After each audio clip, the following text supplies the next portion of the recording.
Let Brown on Care teach you something they don't teach you in history class. Did you know that one of the largest rebellions in history happened in South Asia? It was called the Great Indian Rebellion of 1857. Of course, this was before Pakistan and India were partitioned, so it was one place. And this fundamentally changed the British Empire. And to understand what really happened, you have to know this all happened before 1857. It was decades and decades of colonial settler repression, being stripped of their culture, identity, our communities being made to turn on each other.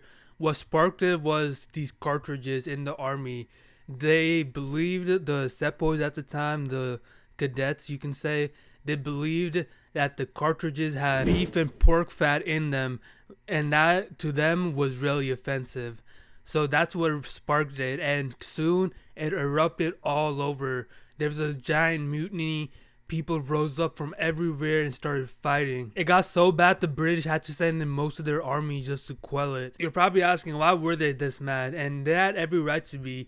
They were used and abused by this company called the British East India Company. You may have heard of it. But this company was ruthless. It would exploit people, create divisions between groups.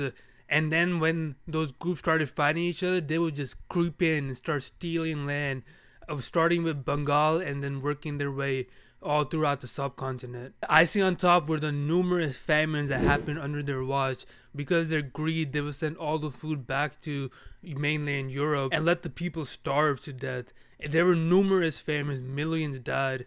And that was just the tip of the iceberg. After this massive rebellion, the British realized they couldn't maintain the status quo, so they quickly shut down the company and established direct crown rule in the British subcontinent. And that rule happened for a few more decades, and eventually, we got our independence. Subscribe for more Brown history.